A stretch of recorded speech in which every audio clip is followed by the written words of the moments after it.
तन तेरा बोले राधे कृष्णा, तन तेरा बोले राधे कृष्णा।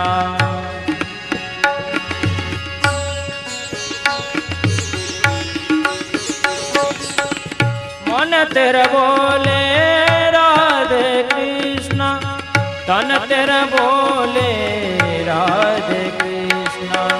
जीवा तेरी बोले राधे कृष्णा, मुख से निकले राधे कृष्णा। जय जय राधा रमण हरि बोल, जय जय राधा रमण हरि बोल, जय जय राधा रमण हरि बोल, जय जय राधा रमण हरि बोल।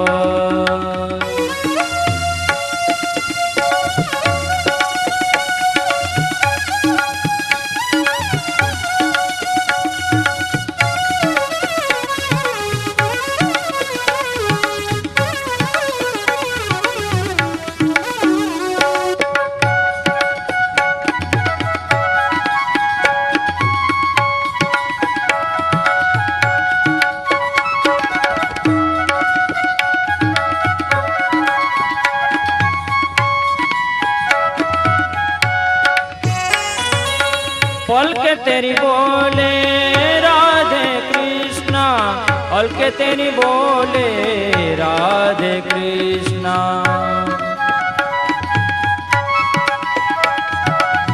आंखें तेरी बोले राधे कृष्णा, सांस तेरी बोले राधे कृष्णा। जय जय राधा रमण हरि बोल, जय जय राधा रमण हरि बोल, जय जय राधा रमण हरि बोल, जय जय राधा रमण हरि बोल। हरि बोल हरि बोल हरि बोल, हरि बोल हरि बोल हरि बोल, जय जय राधा रमण हरि बोल, जय जय राधा रमण हरि बोल।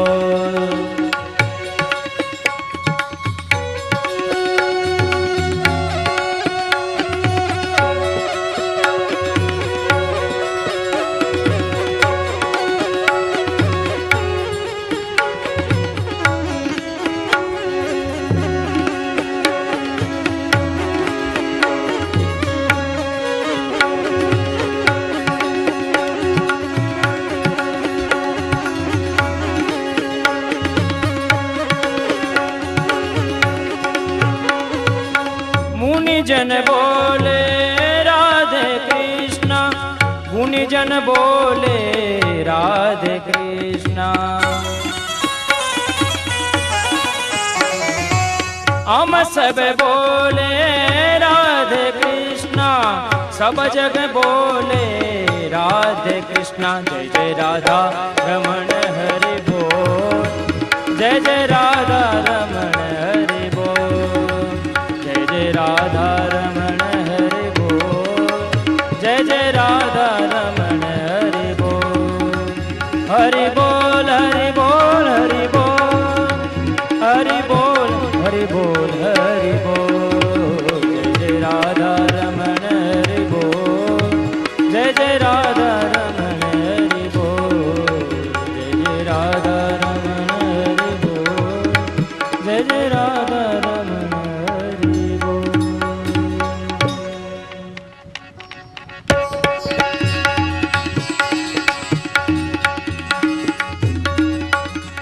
हरि बोल हरि बोल हरि बोल, हरि बोल हरि बोल हरि बोल, हरि बोल हरि बोल हरि बोल, हरि बोल हरि बोल हरि बोल।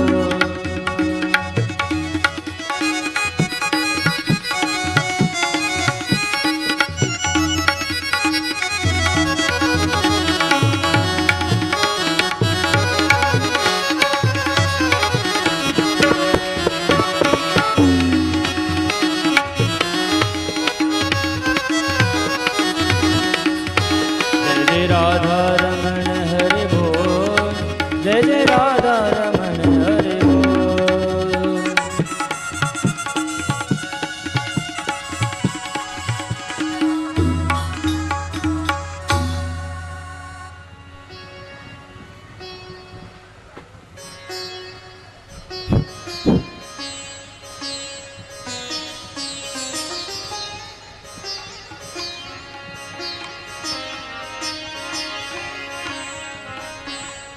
भाई मेहरबानी કરીને बीच में आप कोई भी मत आइए અને આગળથી પણ કોઈ વચ્ચે ઊભા નહીં થવાનું ક્યારે પણ. પૂજરે નવઃ શ્રીયાનાથા નિજાચાર્ય પ્રણમામિ મુહુર્મુહુઃ યદનુગ્રહતો જંતુ સર્વદુઃખાતિગો ભવેत् તમહં સર્વદા વંદે શ્રીમદ્વલ્લભનંદનम् અજ્ઞાનતિમિરાન્ધસ્ય જ્ઞાનાંજનશલાકયા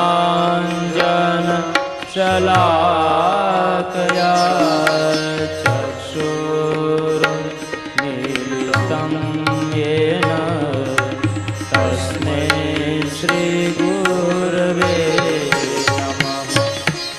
नमामि हृदये शेषे लीलाक्षीराभिषायिनं लक्ष्मीसहस्रलीलाभिः सेव्यमानं कलानिधिः.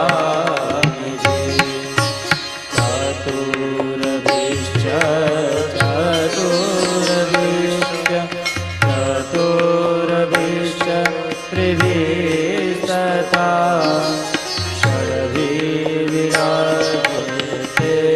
योऽसौ पञ्चधारुदये पञ्चधारुदये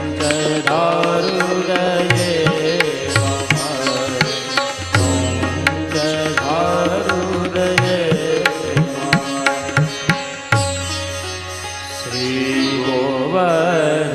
श्रीगोवर्धननाथ पादयुगलम्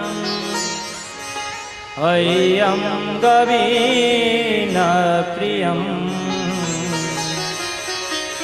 नित्यं श्रीमथुराधिपं सुखकरम् श्रीविठ्ठलेशं मुदा श्रीमद्वारवतीश गोकुलपते श्रीगोकुलेन्दुविभुं श्रीमन्मथमोहनं नटवरं श्रीबालकृष्णं भजे. श्रीमद्वल्लभविठ्ठलो गिरिधरं गोविन्दरायाविदं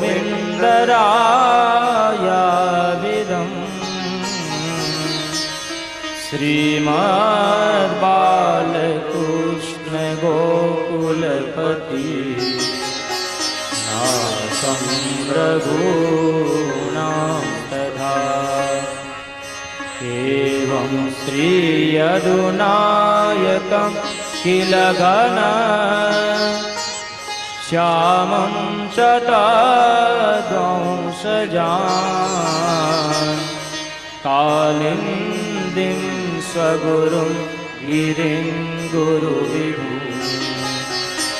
प्रियप्रभुश्च स्मरे. पुष्टिमार्गीय सर्वज्ञ करुणारसपूरितः श्रेष्ठफलप्रदाता च तस्मै श्रीगुरवे नमः. तस्मै श्रीगुरवे नमः. तस्मै श्रीगुरवे नमः.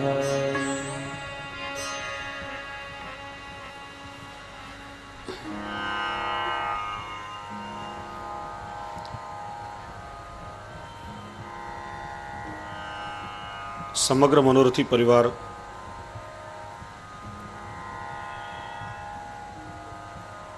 શ્રી વલ્લભના કૃપાપાત્ર શ્રી વલ્લભના લાડીલા આપ સૌ ભગવદી વૈષ્ણવજનો,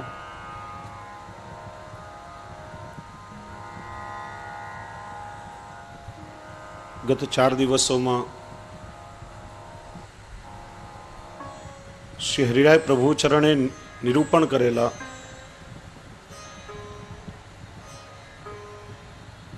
વૈષ્ણવી કર્તવ્યોનું આપણે દર્શન કર્યું.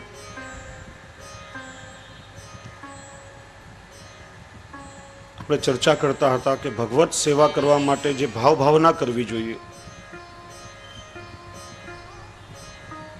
સ્વરૂપ ભાવના, લીલા ભાવના અને ભાવ ભાવના, 3 પ્રકારે ભાવન કરવું.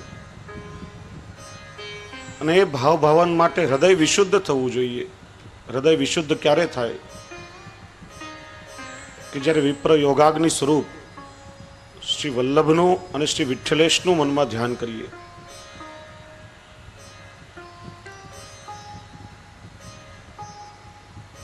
એમની કૃપાથી હૃદય વિશુદ્ધ બને ત્યારે ભાવન કરી શકીએ. અને એના માટે 4 સાધનોનું શુદ્ધિકરણ આવશ્યક છે. દેહનું શુદ્ધિકરણ, પરિવારજનોનું શુદ્ધિકરણ, એ પણ દૈવી હોય તો વિશેષ સાનુકૂળતા રહે. ભગવત સેવા કરવા માટે જે દ્રવ્ય જોઈએ, દ્રવ્યનું પણ શુદ્ધિકરણ, કારણ કે આસુરી દ્રવ્ય ક્યારે પણ ઠાકોરજી અંગીકાર કરતા જ નથી.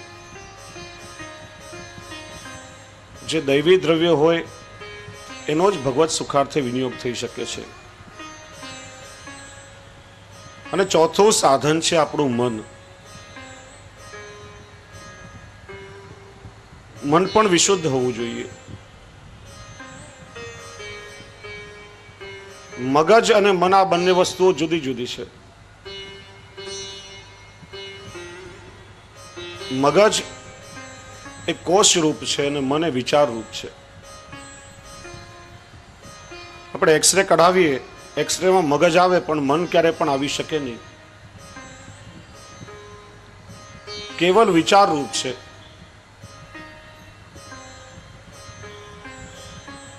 મનથી માનવી વિચાર કરી શકે છે. વિચારોના તરંગો એની અંદર ઉત્પન્ન થાય છે. માનવીનો સ્વભાવ છે એનું મન સહજ અધગામી હોય છે. નવરા પડીએ ત્યારે મનમાં સાચા ખોટા વિચારો સૌથી પહેલા શરૂ થતા હોય.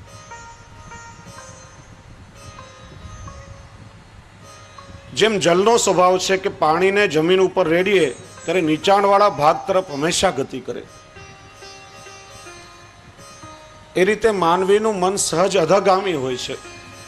નેગેટિવ થિંકિંગ્સ, નિષેધાત્મક વિચારો માણસને સૌથી પહેલા આવે છે. અને એટલા માટે મનનું શુદ્ધિકરણ ખૂબ જ આવશ્યક છે. 2 પ્રકારે મન શુદ્ધ થાય. એક ભગવદ નામ વડે. ભગવદ નામ વડે મન સ્થિર થાય. જેમ નીચાણવાળા ભાગમાં પાણી જમા થયું હોય, કોઈ ટાંકીમાં નીચે આપણે પાણી સ્ટોરેજ કરીએ અને એને અગાસી પર રહેલી ટાંકીમાં પહોંચાડવું હોય તો એના માટે યંત્રની મદદ લેવી પડે. એમ માનવીનું અધગામી મન એ મંત્ર દ્વારા ઉર્ધ્વગામી બને છે, કેન્દ્રિત થાય છે, સ્થિર થાય છે. પણ એના શુદ્ધિકરણનો ઉપાય શું? ત્યારે શ્રી મહાપ્રભુજીએ બ્રહ્મ સંબંધ લીધા પછી પુષ્ટિ જીવનું કર્તવ્ય સિદ્ધાંત રહસ્ય ગ્રંથમાં આપણને સૌને સમજાવ્યું. અસમર્પિત વસ્તુ નામ તસ્માદ વર્જન માચરેત. ઠાકોરજીને સમર્પિત થયેલી નહીં હોય એવી કોઈ પણ વસ્તુનો ઉપયોગ વૈષ્ણવોએ નહીં કરવો. અગાઉ એક ખૂબ સુંદર કીર્તનમાં આપણે ચર્ચા કરી ગયા. આપણને પોતાને વસ્ત્ર પહેરવા જોઈએ છીએ તો ઠાકોરજી માટે એક સુંદર વસ્ત્ર આપણે સિદ્ધ કરાવીએ. આપણને દરરોજ તરસ લાગે ત્યારે શીતળ જલ જોઈએ છીએ, તો શીતળ જલથી પ્રભુને જારીજી ભરીએ. આપણા ઘર માટે રસોઈ થાય જ છે, જુદું કરવાની કઈ જરૂર નથી, પણ એ પ્રભુને ધરીને સમર્પિત લઈએ.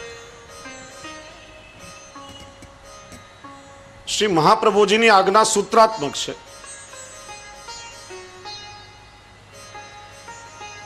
પણ એનો વિસ્તાર આપણે જોઈએ તો છાંદોગ્ય ઉપનિષદ, જે આપણું ન્યુટ્રિશન સાયન્સ, આપણું આહાર વિજ્ઞાન કહેવામાં આવ્યું છે, જેની અંદર આપણી ભોજન પદ્ધતિને ખૂબ વિસ્તારથી સમજાવવામાં આવી છે. માનવીએ શું શું ખાવું જોઈએ, શું ગ્રાહ્ય છે, શું અગ્રાહ્ય છે, કઈ રીતે માનવીએ ભોજન કરવું, આખું આહાર વિજ્ઞાન એની અંદર બતાવવામાં આવ્યું છે. ને એ પ્રમાણે જો આપણે પદ્ધતિ રાખીએ તો ક્યારે કોઈ દિવસ ડોક્ટરનું ઘર જોવું પડે નહીં. એમાં એક સૂત્રમાં ખૂબ સુંદર સમજાવવામાં આવ્યું છે કે અન્નમ અશિતમ ત્રેધા વિધીયતે તસ્ય યસ સ્થવિષ્ટો ધાતુ તત્ પુરુષમ ભવતી ય મધ્યમ સ્તન માંસમ ય અનિષ્ઠ સ્તન મન. આપણે સૌ જે ભોજન કરીએ છીએ, શ્રી મહાપ્રભુજીની જે આજ્ઞા કે અસમર્પિત વૈષ્ણવોએ શા માટે નહીં લેવું જોઈએ, અને લેવાથી આપણને કેટલું નુકસાન થાય છે એને થોડું વિસ્તારથી સમજીએ. જે અન્ન આપણે દરરોજ લઈએ છીએ, જે ભોજન કરીએ છીએ, આપણા શરીરમાં 3 પ્રકારે અસર કરે છે. અન્નના સ્થૂળ અંશમાંથી મળ બને છે, એનું વિસર્જન થઈ જાય છે.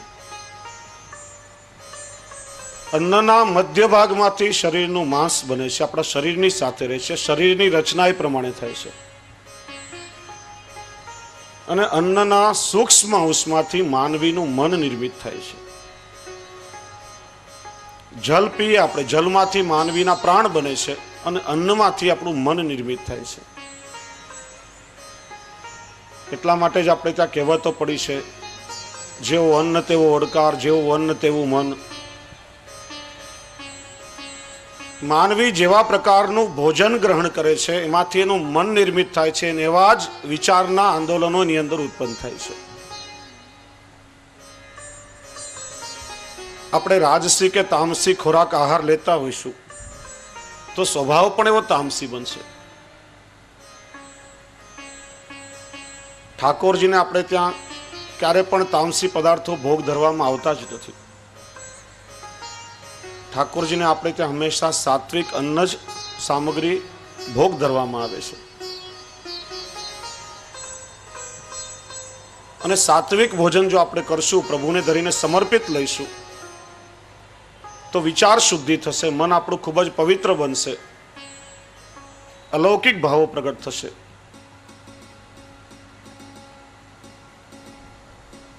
ઘણા પ્રયોગો આ વિષય પર કરવામાં આવ્યા છે. ક્યારે કોઈ સમજદાર માણસ હોય, બુદ્ધિશાળી માણસ હોય, વિવેકી હોય, થોડું મદિરા પાન કરે, તમે જો 2 મિનિટમાં જેની કેવી અસર થાય છે, પોતે શું બોલે છે, કઈ રીતે ચાલી રહ્યો છે, કઈ રીતે સામેવાળા સાથે વ્યવહાર કરી રહ્યો છે, માણસ વિવેક ભૂલી જાય છે, તરત જ એને અસર થાય છે. અમેરિકાની એક સત્ય ઘટના આપને કહું. આખો કિસ્સો છાપામાં આવ્યો હતો. કોઈ એક વાતને લઈને 2 મિત્રોની વચ્ચે વૈમનસ્ય થયું. વાત ખૂબ આગળ વધી. એક મિત્રએ નક્કી કર્યું કે મારા બીજા મિત્રને ખલાસ કરી છૂટકો લાવું. એકવારે પોતાના મિત્રને મારી નાખવાના ઈરાદાથી પિસ્તોલમાં ગોળીઓ ભરી અને એના ઘરે આવ્યો. મિત્ર હતો એટલે ઘરમાં આવજા ઉપર કોઈ રોકટોક હતી નહીં, કોઈ રોક્યો નહીં. સીધો એના બેડરૂમમાં, શયનખંડમાં આવ્યો.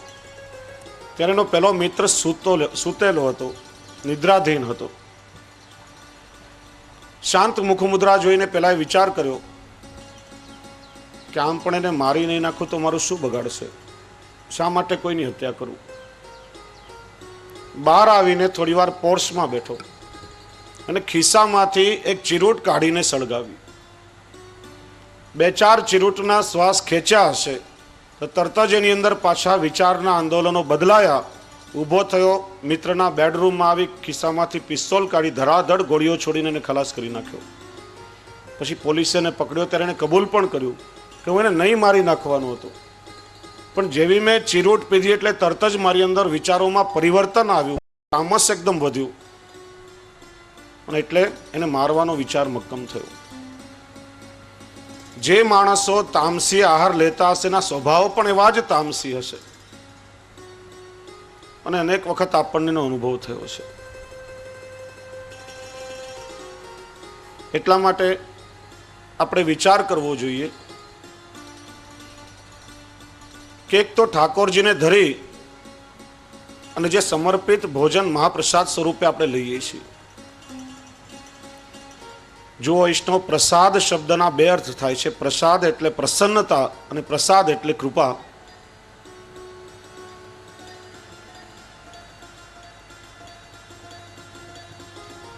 મહાપ્રસાદ જેમાં પ્રભુની અતિશય પ્રસન્નતા હોય અને પુષ્કળ કૃપા હોય એનું નામ છે મહાપ્રસાદ.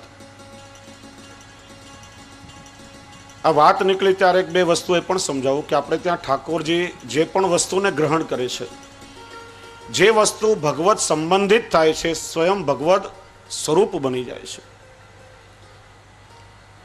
આપણે કેવળ ઠાકોરજીને ધરતા નથી, પણ જે વસ્તુ આપણે પ્રભુને ધરાવીએ છીએ ઠાકોરજી એને અંગીકાર કરે છે. અંગીકાર એટલે ઠાકોરજી સ્વયં પોતાના શ્રીઅંગ સ્વરૂપે એને બનાવે છે. અને જે વસ્તુને ઠાકોરજી અંગીકાર કરે છે સ્વયં ભગવદ રૂપ બની જાય છે. એટલા માટે જ આપણે ત્યાં ઠાકોરજીની વસ્ત્ર સેવાદીનો પણ પ્રકાર છે. ઠાકોરજીના પ્રસાદી વસ્ત્રો પણ સ્વરૂપાત્મક માનવામાં આવે છે, એમની પણ સેવા થાય છે. ઠાકોરજીની પ્રસાદી માલાદી પણ ભગવત સ્વરૂપાત્મક છે અને વિસર્જન કરતા પહેલા સહેજ નાકેથી સૂંઘીએ છે એટલા માટે કે માં રહેલું ભગવત સ્વરૂપ શ્વાસ દ્વારા આપણી અંદર અંતર્હિત થઈ જાય છે. પછી કોઈ પણ ભગવત પ્રસાદી વસ્તુનું વિસર્જન થાય. એ રીતે ઠાકોરજીએ અરોગેલો મહાપ્રસાદ, આ વિવેક પણ થોડો રાખીએ, કારણ કે ઘણા લોકોને ત્યાં જેને પુષ્ટિ માર્ગનું જ્ઞાન નથી, બોલતા હોય કે પ્રભુને પ્રસાદ ભોગ ધર્યો છે. ભગવાન અરોગ્યા પછી પ્રસાદ થાય છે. ઠાકોરજીને આપણે સામગ્રી ભોગ ધરીએ છીએ. ભગવાન પ્રસાદ કેવી રીતે રોગે? ઠાકોરજીના આરોગ્યા પછી વસ્તુ પ્રસાદી થાય છે અને ભગવત સ્વરૂપાત્મક થાય છે. એટલા માટે મહાપ્રસાદી અન્નનો પહેલો કોળિયો સહેજ નાકથી સૂંઘીને પછી પ્રસાદી મુખમાં મૂકવું જોઈએ. તુલસી પત્ર પણ એ જ રીતે લેવાય કે જેનાથી ભગવત પ્રસાદ દાંત નીચે કચરવાનો અપરાધ આપણને લાગે નહીં. કારણ કે પ્રસાદ સ્વયં ભગવત સ્વરૂપ છે અને જ્યારે આપણા દેહની અંદર આવે ત્યારે આપણો દેહ અલૌકિક બને છે. ગોવર્ધન લીલાના પ્રસંગમાં આવે છે કે વ્રજવાસીઓ 7 દિવસ અને 7 રાત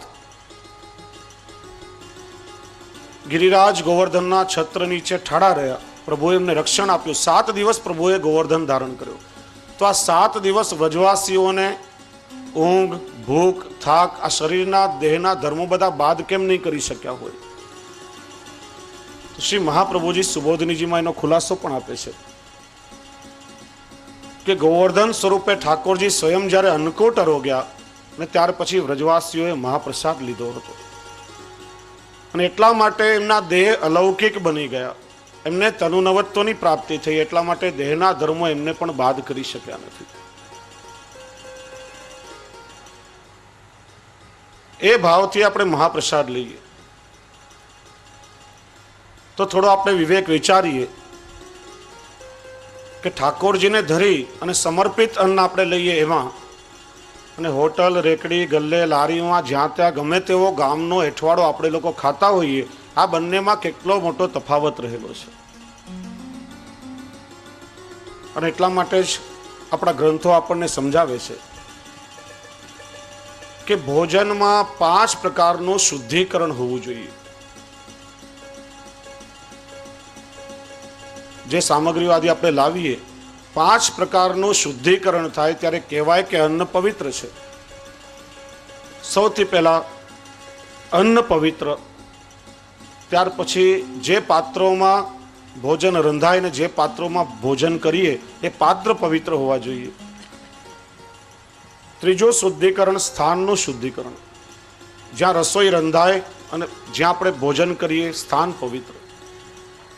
ચોથું રસોઈ બનાવનાર વ્યક્તિ પવિત્ર અને પાંચમું રસોઈ પીરસનાર વ્યક્તિ પવિત્ર.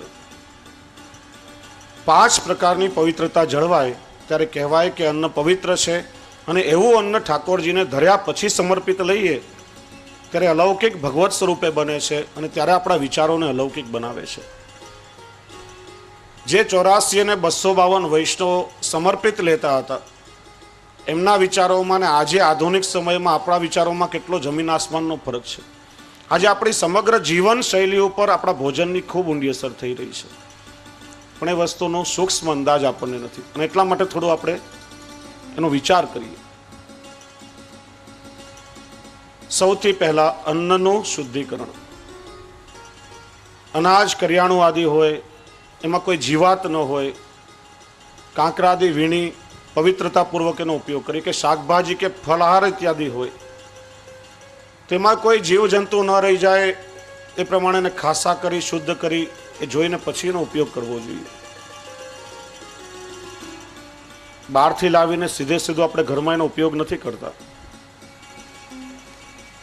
એની સામે આપણે જોઈએ તો હોટલોમાં કે રેકડીઓમાં કે લારીમાં જે પણ ખાદ્ય પદાર્થો મળે છે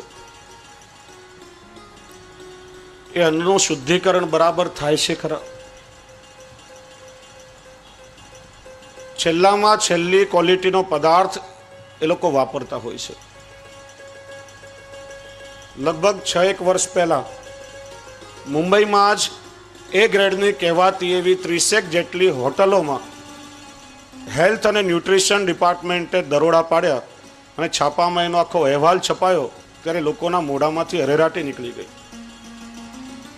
સેંકડો રૂપિયા ખર્ચીને માણસો હોટલમાં શું ખાવા જતા હોય છે એનો અહેવાલ આ ડિપાર્ટમેન્ટે છાપામાં પ્રગટ કર્યો. ઢોકળાનું જે ખીરું એની અંદરથી મરેલા ઉંદરડાઓ નીકળ્યા. પેલા મીઠાઈના જે ખૂમચાઓ હતા એને પગ લૂસવાના મસોતાના કપડાથી ઢાંકેલા હતા. શાકભાજીઓમાંથી ઈયળ નીકળ્યા, અનાજમાંથી ધણેરા નીકળ્યા. આખો અહેવાલ એનો વધારે ચર્ચા નહીં કરું, પણ છેલ્લામાં છેલ્લી કક્ષાનો પદાર્થ એ લોકો વાપરતા હોય છે. અને ગઈકાલે પૂજ્ય શ્રી શિશિરકુમારજીએ પેલા પાઉની ચર્ચા કરી હતી. આ તો મારો પોતાનો અનુભવને આંખે જોયેલી વાત છે. હું જ્યારે સરદાર વલ્લભભાઈ પટેલ સ્કૂલમાં ભણતો હતો, બાજુમાં જ એક ભગવદીય વૈષ્ણવ,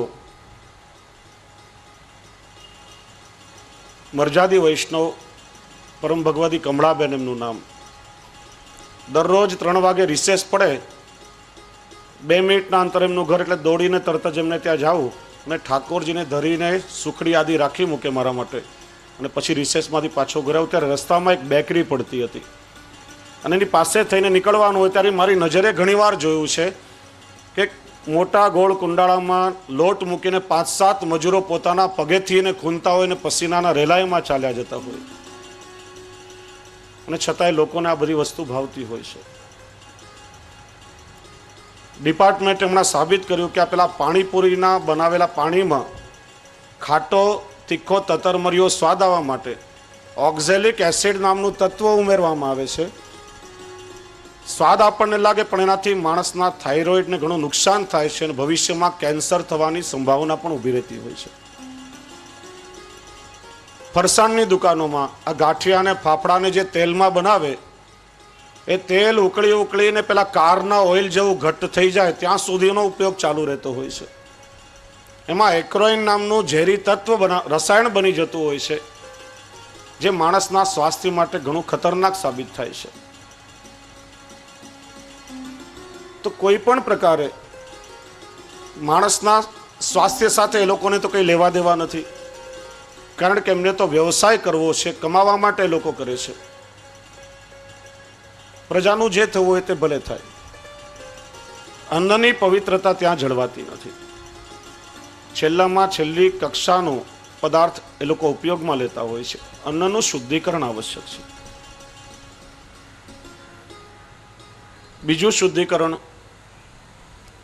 પાત્રોનું શુદ્ધિકરણ.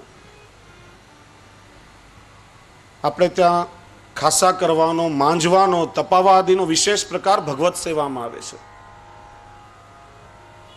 કારણ કે અમુક પ્રકારના વિષાણુઓ કે જીવાણુઓ એવા પણ હોય છે કે માત્ર સાફ કરવાથી કે જલથી ખાસા કરવાથી કે ડિટર્જન્ટથી પણ મરતા નથી. ત્યારે આપણે ત્યાં તપાવવાનો પણ વિશેષ પ્રકાર છે જે કેવલ અગ્નિથી જ દૂર થઈ શકે. આ વાસણોમાં કલાઈ કરવું આદિ બધું જ વિજ્ઞાન સાથે સંબંધિત છે. દરરોજ રસોઈ કરવાના જે પાત્રો હોય અને ભોજન કરતા પહેલા પાત્રોને સ્વચ્છ કરી અને પછી એનો ઉપયોગ કરવો જોઈએ. કારણ કે રાત્રે મૂકેલા એમને પાત્રો કબાટમાં હોય, રાતમાં ઉંદરડાઓ વાંદા બધુંના પર આંટા મારતા હોય અને બીજે દિવસે સવારે એમને ઉપયોગમાં લઈ લો તો શું દશા થાય?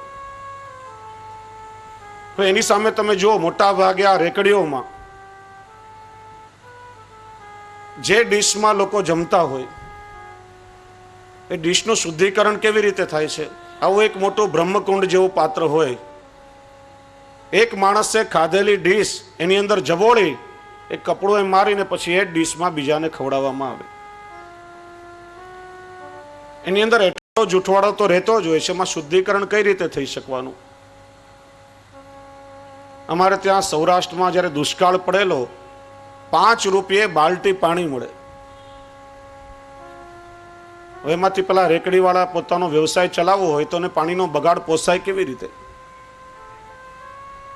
અને ઘણીવાર તો લોકો પાસે એવું સાંભળ્યું પણ છે કે ઘણીવાર કોઈ ખાદ્ય પદાર્થ એઠો વધારે બચી જતો હોય તો કોઈનું ધ્યાન ન પડે એમ પાછું એને મૂળ પાત્રમાં પણ એ લોકો નાખી દેતા હોય છે. આપણને વસ્તુનું ધ્યાન હોતું નથી. પાત્રો શુદ્ધ હોવા ખૂબ આવશ્યક છે. ત્રીજું શુદ્ધિકરણ, સ્થાનનું શુદ્ધિકરણ. આપણા ગ્રામ્ય જીવનમાં તમે જુઓ કે રસોઈ બનાવવાનું જે સ્થાન હોય, ભોજન કક્ષ હોય, એને ગાયના છાણથી એનું લીપણ કરવામાં આવે છે. કોઈ પણ જગ્યાએ જ્યારે અશુદ્ધિ થઈ હોય ત્યારે ગાયના ગોબરથી આપણે ત્યાં લીપવાનો ક્રમ છે. માણસના અંતિમ સમયમાં પણ ગાયના ગોબરથી લીપણ થાય છે. એનું કારણ ગાયનું છાણ એ સૌથી મોટામાં મોટું જંતુનાશક માનવામાં આવે છે અને બિલકુલ વિશુદ્ધ જંતુનાશક છે કે જેનાથી માનવીના શરીરને કોઈ બીજી ઊંધી અવળી અસર થતી નથી. આ જીવજંતુઓને ભગાડવા પણ આપણે ત્યાં ગાયના છાણના ગોબરનો ધુમાડો ઉપયોગમાં થતો હતો. આજે જાત જાતના પેલા જંતુનાશક આપણે લોકો દવાઓ ઉપયોગમાં લઈએ છીએ. ખાદ્ય પદાર્થમાં મળવાથી લાંબા ગાળે માણસના સ્વાસ્થ્યને ખૂબ જ નુકસાન પહોંચતું હોય છે. 3 ક્રિયાઓ એવી છે કે જેમાં સ્થાન અને વાતાવરણની ખૂબ ઊંડી અસર પડે છે. સૌથી પહેલી ગર્ભાધાનની પણ. એના માટે એટલું જ સમજાવવું, મહાભારતમાં સત્યવતી દ્વારા મહર્ષિ વેદવ્યાસ પાસે અંબિકા, અંબાલિકા અને દાસીને નિયોગ પદ્ધતિ દ્વારા પુત્ર પ્રાપ્તિ માટે મોકલવામાં આવ્યા. ત્યારે સ્થાન અને વાતાવરણની એટલી ઊંડી અસર થઈ. પેલી અંબિકા હતી, ડરીને એણે પોતાની આંખો બંધ કરી લીધી તો ધૃતરાષ્ટ્ર આંધળા ઉત્પન્ન થયા. અંબાલિકા ડરને મારે એકદમ પીળી પડી ગઈ તો પાંડુ રોગિષ્ઠ ઉત્પન્ન થયા અને દાસી ભક્ત હૃદયની હતી તો વિદુરજી ભક્ત થયા. આ 3 ક્રિયાઓ એવી છે કે જેના પર વાતાવરણને સ્થાનનો ખૂબ ઊંડો પ્રભાવ પડે છે. અને આ બનેલી એક સત્ય ઘટના પણ કહું કે અમદાવાદમાં અમારો એક પરિચિત પરિવાર છે. એમને ત્યાં 3 સંતાનો થયા. 3 સંતાન કાળા હબસી જેવા થયા. ગુજરાતી પરિવાર. આ કેવી રીતે સંભવી શકે? પછી ડોક્ટરોને, સાયકોલોજિસ્ટની પાસે એમનું નિદાન કરવામાં આવ્યું. અને જ્યારે એમના શયનખંડની તપાસ કરાવવામાં આવી ત્યારે જોયું પલંગની સામે બાજુ ભીત ઉપર એક કાળા હંસીનું ચિત્ર લટકાવેલું હતું. એના પર સતત પેલા બેનની દ્રષ્ટિ પડે. ત્રણેય સંતાનો એના જેવા થયા. અને એટલા માટે જ પ્રાચીન સમયમાં આપણા શયનખંડમાં મહાનુભાવો મહાપુરુષો જે આપણા ઉચ્ચ આદર્શો હતા, ક્ષત્રિયો શૂરવીર ક્ષત્રિયોના ચિત્ર રાખે, બ્રાહ્મણો આચાર્યોના ચિત્ર રાખે. આજકાલ આપણા બાળકોના શયનખંડમાં સિનેમાના નટ અને નટીઓના ચિત્ર મૂકવામાં આવે છે. પછી સંતાનો કેવી ઉત્પન્ન થાય? આપણા લોકોના આદર્શ પણ આજે બદલાયા છે. એ લોકો જે કે આપણા માટે બ્રહ્મ વાક્ય, કોઈ એડવર્ટાઇઝમેન્ટ માટે એ લોકો આવીને કહે એ જ વસ્તુને આપણે ખરીદીએ, પોતાની બુદ્ધિ આપણે લગાડતા નથી. માનવીનો સમગ્ર આદર્શ આજે જીવનનો બદલાયો છે. બીજી પણ ધ્યાનની પણ. માણસ જ્યારે ધ્યાન કરવા માટે બેસે એ વખતે વાતાવરણ પવિત્ર હોય, સ્થાન પવિત્ર હોય, પવિત્ર વ્યક્તિનું સાનિધ્ય હોય, પોતે પણ પવિત્ર અવસ્થામાં હોય.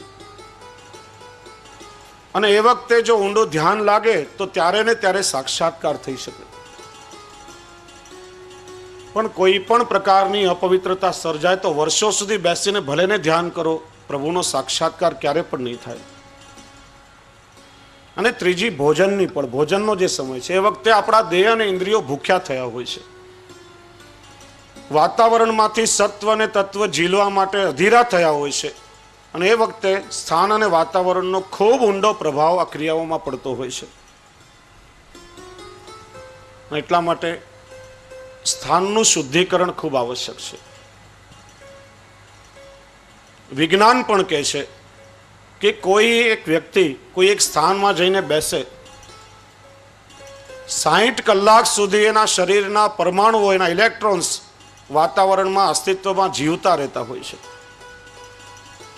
અને એવું જો ન હોય તો કોઈ ગુનેગાર જ્યારે કોઈ ગુનો કરીને જાય તો પોલીસના સ્નિફર ડોગ્સ, સ્નિફર કૂતરાઓ 3 દિવસ પછી પણ વાતાવરણમાંથી એની સુગંધ પકડીને પેલા ગુનેગારને શોધી શકે છે.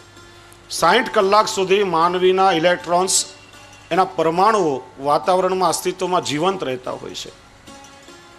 અને એટલા માટે કોઈ સ્થાનમાં જઈને આપણે બેસીએ, હોટલમાં કે રેકડીમાં, જ્યાં ત્યાં ખાઈ, આપણા પહેલાં કોણ માણસ ગયો હતો, એના વિચાર કેવા હતા, એનું આચરણ કેવું હતું, એ વ્યક્તિના પરમાણુ ત્યાં અસ્તિત્વમાં હોય છે. અને જો આપણી અંદર સંક્રમિત થાય તો આપણા વિચારો પણ બગડવાની શક્યતા રહેતી હોય છે.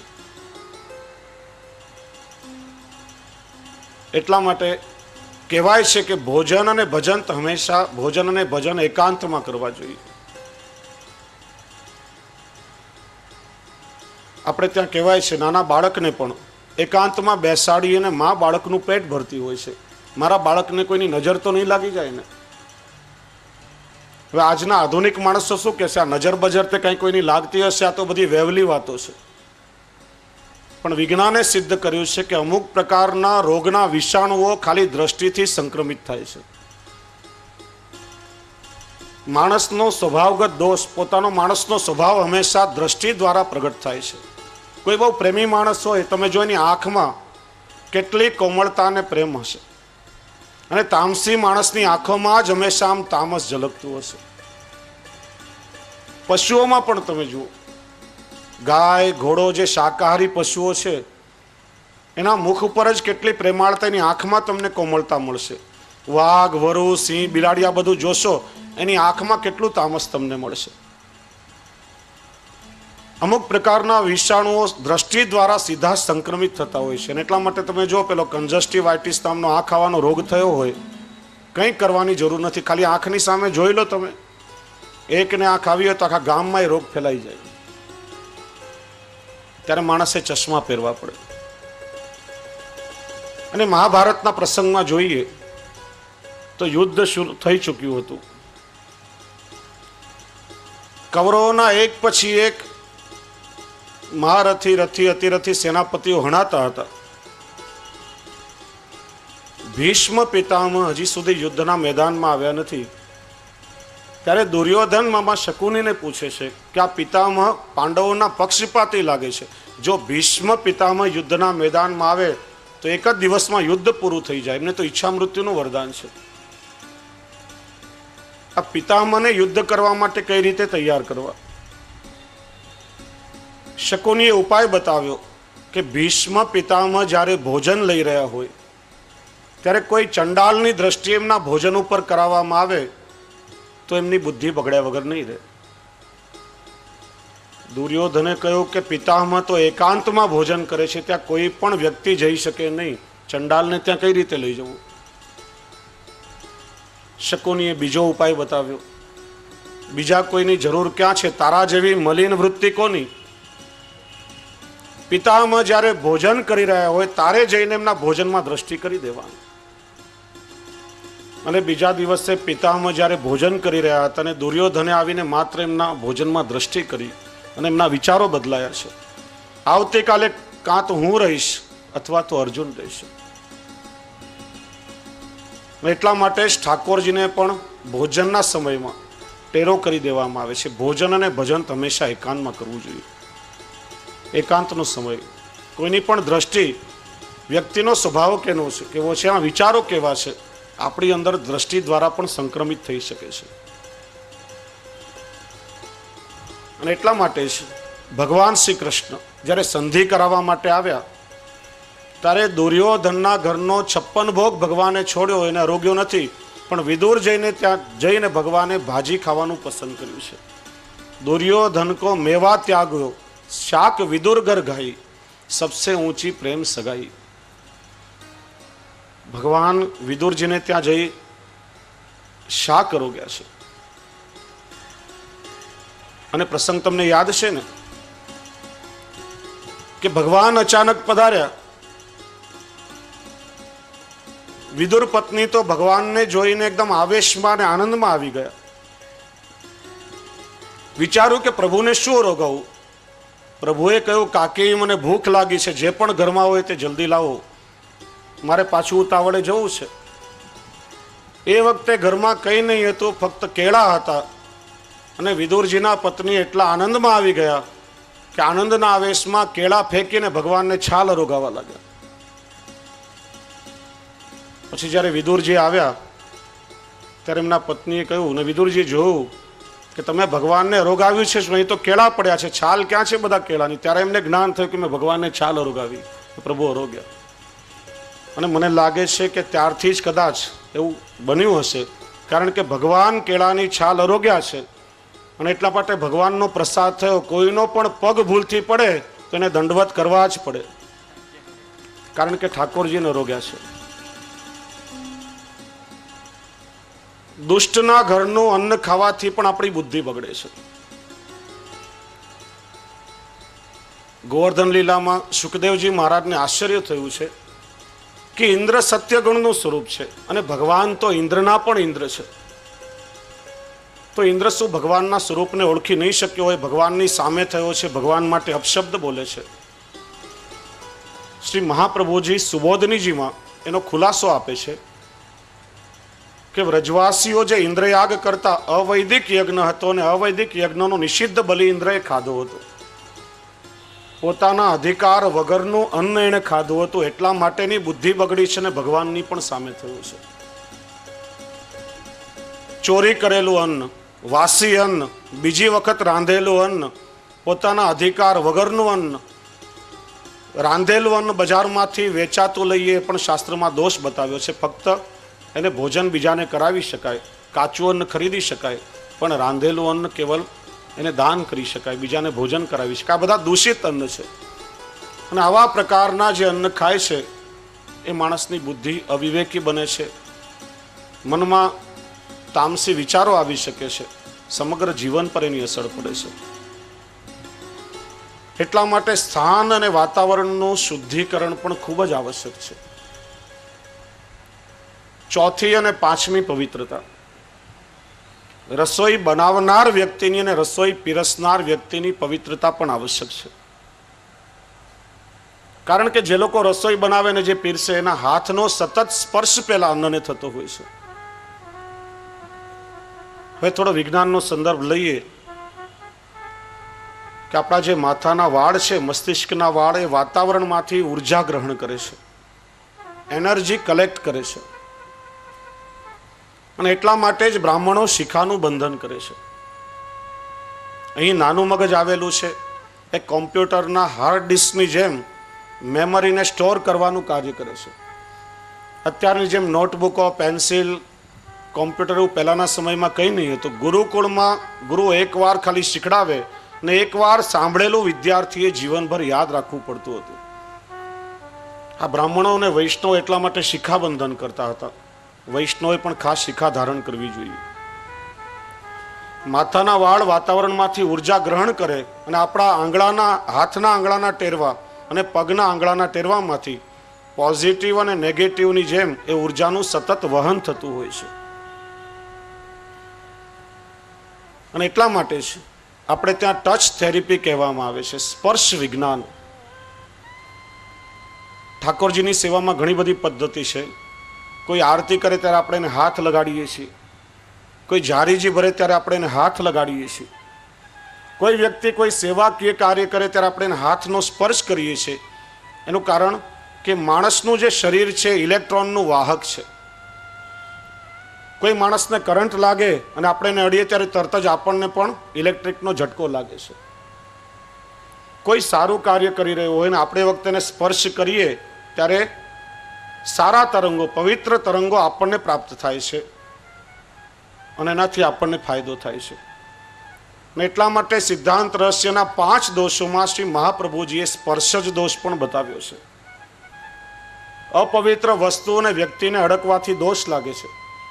એનું કારણ એના નેગેટિવ વાઇબ્રેશન આપણને મળે. નિષેધાત્મક તરંગો જ્યારે આપણામાં આવે ત્યારે આપણા વિચાર પણ બગડે છે. આપણે ત્યાં ચરણ સ્પર્શ કરવાનો પ્રકાર, ગુરુદેવ આશીર્વાદ આપે, આ બધું વિજ્ઞાન સાથે સંકળાયેલું છે. આપણે જ્યારે મહાપુરુષોના, સાત્વિક પુરુષોના ચરણ સ્પર્શ કરીએ, સાચો શબ્દ છે ચરણ સ્પર્શ. ચણપસ શબ્દ ખોટો અપભ્રંશ થયેલો છે. પગના અંગૂઠાને સ્પર્શ થાય એ રીતે. અને સાચો પ્રકાર તો એ છે કે આજ્ઞા ચક્ર પગના અંગૂઠાને અડવું જોઈએ. ત્યારે એમાંથી પ્રવાહિત થતા તરંગો સીધા આજ્ઞા ચક્રમાં આપણને પ્રાપ્ત થાય અને આપણા વિચારોને પવિત્ર કરે છે. અને આપણા આચાર્ય ચરણો જ્યારે મસ્તિષ્ક પર હાથ રાખીને આશીર્વાદ આપે ત્યારે એમના હાથમાંથી વહન થતો પવિત્ર ઉર્જાનો ફ્લો એ આપણા વિચારોને પવિત્ર કરે છે, બુદ્ધિને સુધારે છે. આ બધું જ વિજ્ઞાન સાથે સંકળાયેલું છે. એટલા માટે જે વ્યક્તિ રસોઈ કરે અને જે વ્યક્તિ રસોઈ પીરસે એના હાથનો સતત સ્પર્શ પેલા અન્નને થાય છે. એટલે હંમેશા પવિત્ર અવસ્થામાં હોવા જોઈએ. એટલે ખાસ કરીને ઘરમાં રસોઈનું કામ બહેનોનું છે. બહેનોએ તો ખૂબ જ કાળજી રાખવી જોઈએ. રસોડું એ મંદિર જેટલું જ પવિત્ર સ્થાન કહેવાય. માથેથી સ્નાન કરી પવિત્રતાપૂર્વક એમાં જઈ સામગ્રી કરી ઠાકોરજીને ભોગ ધરીને લેવી જોઈએ. આજે આપણે ગમે તેવી અપવિત્ર અવસ્થામાં પણ રસોડામાં દરેક જગ્યાએ સ્પર્શ કરીએ છીએ. સવારે ઉઠીને વાસી આપણે રસોડામાં માંડીએ તો ઊંઘ એ મિની ડેથ કહેવામાં આવે છે. માણસ જ્યારે ઊંઘે ત્યારે એનું સૂક્ષ્મ શરીર ઘણી વખત સ્થૂળ શરીરમાંથી બહાર જતું હોય છે. એટલા માટે માણસને સ્વપ્ન આદિ આવે છે. અને આ પ્રકાર થોડો તિલકમાં સમજાવવાનો રહ્યો, એને પણ સમજીએ કે માણસનું સૂક્ષ્મ શરીર અનામિકા આંગળી સાથે બંધાયેલું હોય છે. એક સૂક્ષ્મ તંતુ જેને આપણે નજરથી જોઈ શકતા નથી. જેમ તમે ક્યારે ટીવીમાં કે સિનેમામાં જોયો હશે કે માણસ અંતરિક્ષમાં જાય, ચંદ્ર પર કે મંગળ પર જાય, અથવા યાનમાંથી માણસ બહાર નીકળે ત્યારે એની સાથે દોરી બંધાયેલી હોય છે. નહીં તો અંતરિક્ષમાં માણસ ખોવાઈ જાય, પાછો ના આવી શકે ક્યારે પણ. એમ માણસનું સૂક્ષ્મ શરીર આ અનામિકા આંગળી સાથે જોડાયેલું હોય છે. આપણે કહીએ છીએ ને, એ ભગવાન મારી દોરી તમારે હાથ છે, એનો અર્થ એ જ થાય છે. અને એટલા માટે માણસને જગાડીએ ત્યારે ઘણી વખત પેલું સૂક્ષ્મ શરીર પાછું આવી જાય આપણા દેહની અંદર. અને એટલા માટે જ આપણે ત્યાં જ્યારે તિલક કરીએ છીએ ત્યારે તિલક કરવાનો પ્રકાર પણ સમજીએ. કારણ કે ઘણી વખત જૂના લોકો કહેતા હોય કે અંગૂઠાથી 2 વાર આમ તિલક કરો. નવી પ્રજા પૂછે કે અંગૂઠાથી 2 વાર તિલક શા માટે? આપણી પાસેનો જવાબ હોતો નથી. અને પણ આપણે ત્યાં ચાલે છે કે કોરા કંકુથી તિલક કરો. કોરાનો અર્થ સૂકું એવો નથી. આપણ વૈષ્ણવે થોડું સમજવું જોઈએ. સૂકું કંકુ આપણે ત્યાં નિષેધ છે. મરણોત્તર ક્રિયામાં સૂકા કંકુનો ઉપયોગ થાય છે. કોઈ પણ માંગલિક પ્રસંગોમાં જલ પધરાવીને કંકુ ઘોળીને પછીનો ઉપયોગ થાય છે.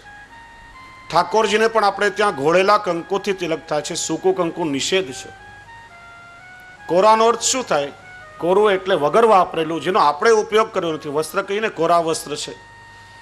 આપણા ઉપયોગમાં લીધેલું, આપણી ઉચ્છિષ્ટ વસ્તુ ગુરુને કે ઠાકોરજીને ક્યારે પણ ધરાવી શકાય નહીં. એટલા માટે કોરો શબ્દ પ્રયોગ થયો છે.